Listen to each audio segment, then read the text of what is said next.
Hmm, Ya, baik. Assalamualaikum warahmatullahi wabarakatuh.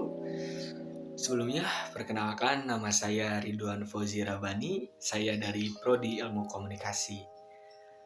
Di sini saya akan menerangkan atau akan menjelaskan analisis saya dari film The Social Dilemma.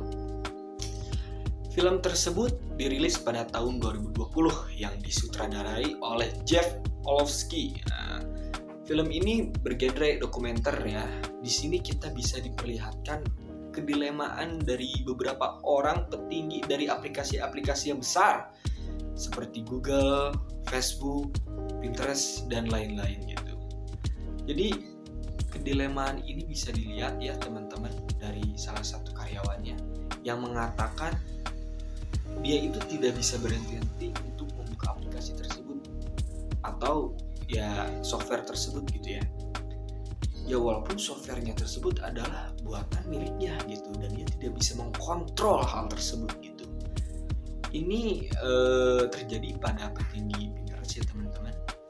Setiap dia pulang ke rumah gitu, mau tidur, mau di kantor, mau di mobil gitu, dia selalu membuka HP-nya gitu, mengecek notifikasi dan lain-lain gitu.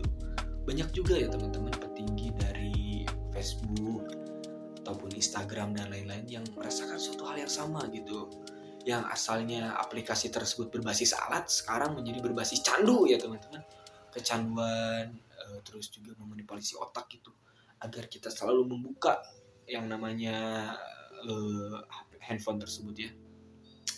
Dan juga kita bisa melihat ada salah satu keluarga biasa ya teman-teman yang dimana seorang anaknya itu kecanduan juga gitu oleh handphone ya teman-teman, yang bisa dibilang ya notifikasi itu merubah segalanya mungkin ya. Sedikit notifikasi dari sosial media akan kita buka dan lihat siapa gitu yang mengirim notifikasi tersebut. Nah, hal ini juga bisa dilihat dari sebagaimana kecanduannya gitu seseorang ketika seorang anak tersebut HP-nya dirampas dan disimpan oleh ibunya di suatu tempat, dan seorang anak tersebut terlihat sangat cemas ya teman-teman karena jauh dari handphonenya.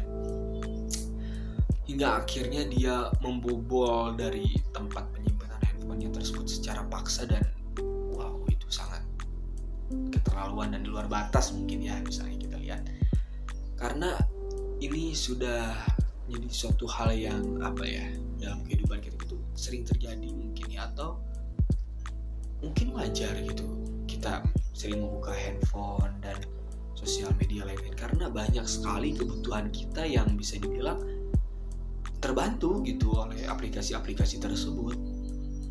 Banyak sekali ya teman-teman yang kayak gitu, dan ini bukan suatu hal yang buruk menurut saya karena banyak juga kan hal positifnya gitu. Jadi menurut saya pribadi hal tersebut bisa juga menjadi suatu hal yang positif ataupun negatif, bagaimana cara kita memanfaatkannya dan menggunakannya. Apalagi dalam efisiensi waktu ya teman-teman, ini sangat berpengaruh penting gitu ya dalam kesehatan kita dan kebiasaan kita ke depannya.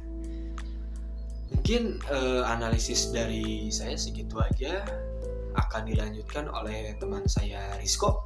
Untuk Rizko, waktu dan tempat saya persilahkan. Assalamualaikum warahmatullahi wabarakatuh. Perkenalkan, nama saya Rizko Widianto.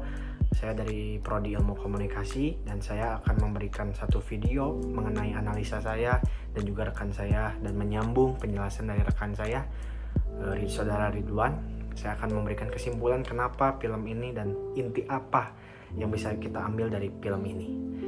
Ya, kesimpulannya adalah yang pertama, film ini sebenarnya dibalut dengan ilustrasi yang sangat luar biasa, dengan adegan-adegan yang ditampilkan, dan uniknya narasumber pada film tersebut adalah orang dalam yang pernah bekerja di dunia atau industri platform seperti Google, Facebook, Twitter, Instagram, YouTube, dan lain-lain.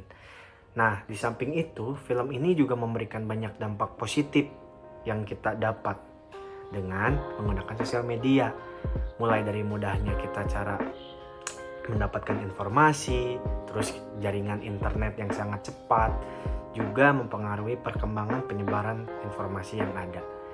Dan yang paling penting adalah yang sedang terjadi di dalam kehidupan sehari-hari serta hal positif lainnya Sebenarnya yang bisa kita ambil jika kita bijak dalam menggunakannya, film ini diharapkan memberi kesan dan pesan yang baik bagi para penontonnya, sekaligus pengguna media sosial dan menjadi bentuk kesadaran.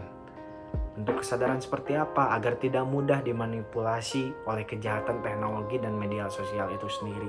Di lain banyaknya hal-hal positif yang kita dapat dalam media sosial, film ini menunjukkan sisi negatif yang cukup membuat kita kaget. Kenapa? Karena ternyata media yang serba gampang kita dapatkan, media yang serba instan, itu ternyata banyak dampak negatifnya juga.